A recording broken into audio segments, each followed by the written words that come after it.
दर्जनों विक्टिम्स जिनमें नाबालिग भी शामिल हैं, उनको ब्लैकमेल करके उनसे सेक्सुअल वीडियोस बनवाई। विक्टिम्स की पर्सनल इंफॉर्मेशन का इस्तेमाल करके उनसे वीडियोस बनाए गए। चाकू छुरी चलाना बहुत आसान है, कलम चलाना उससे कहीं ज्यादा मुश्किल है। तूने कहा तूने किसी को देखा? हम सच में कुछ नहीं जानते। कश्मीर में कैसे मिलेंगे मुन्नी और पवन? मुन्नी ने क्यों ज्वाइन किया इंटरपोल? क्या पवन ने फिर से की मुन्नी की मदद? क्या मुन्नी अपने भाई को ढूंढ पाएगी? पवन पुत्र भाईजान फिल्म की कहानी में अब तक आपने सुना कि पवन एक छोटी सी बच्ची नैना को बचाने के लिए एक क्राइम ऑर्गेनाइजेशन के ऑफिसर से कांटेक्ट करता है और एक एजेंट के रूप में वो कश्मीर जाता है।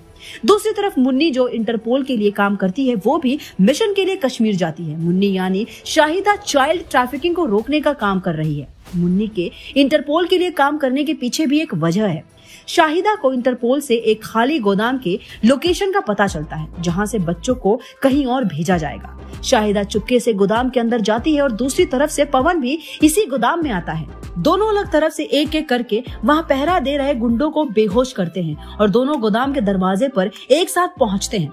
शाहिदा पवन को भी गुंडा समझकर उस पर हमला करती है, लेकिन पवन उसके हमले को रोक देता है और इसी तरह शाहिदा अटैक करती है। तब पवन के जबड़े पर शाहिदा के किक की वजह से चोट लग जाती है। तो पवन कहता है कि देखो बहन जी, हम बजरंगबली के भक्त हैं और हम औरतों पर कभी हाथ नहीं उठाते हैं।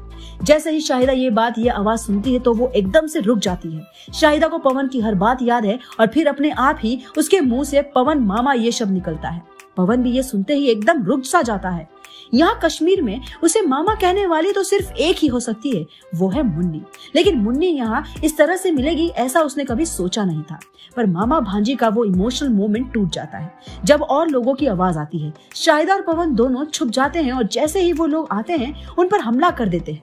शाहिदा जल्द से दरवाजा खोलती है और सारे बच्चों को वहां से बाहर निकालती है। सारे बच्चों में पवन की नजर नैना और शाहिदा की नजर किसी को ढूंढती है। पवन को नैना तो मिल जाती है, लेकिन शाहिदा हर बार की तरह भी इस बार भी निराश होती है। पवन और शाहिदा सारे बच्चों को पुलिस के हवाले करते हैं ताकि वो अपने घर पहुंचे और नैना को अपने साथ ले जाते हैं। और तब पवन मुन्नी से उसके बारे में पूछता है कि तुम यहाँ कैसे आई। तब शाहिदा पवन को सब बताती है कि कैसा उसका छोटा भाई लापता हुआ और अब तक वो मिला नहीं है।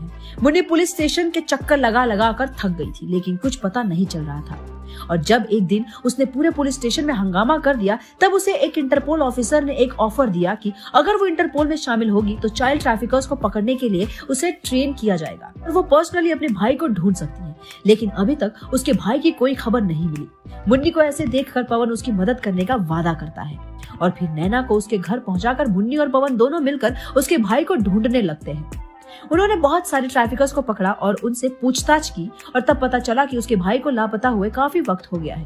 इसलिए हो सकता है कि वो जिंदा ना हो, और अगर जिंदा है तो पाकिस्तान में हो सकता है, क्योंकि उस वक्त एक खदान को खोदने के लिए बहुत सारे बच्चों को बेचा गया था। और फिर पवन और शाहिदा दोनों पाकिस्तान जाकर अपनी जान खतरे में डालकर छोटे भाई को ढूंढते हैं और बाकी बच्चों को भी वहाँ से बचाकर लाते हैं। तो कैसी लगी आपको मामा भांजी की ये एक्शन जोड़ी? कमेंट करके हमें जरूर बताएं और वीडियो पसंद आई हो तो लाइक शेयर करें और हमारे चैनल को सब्सक्राइब करें।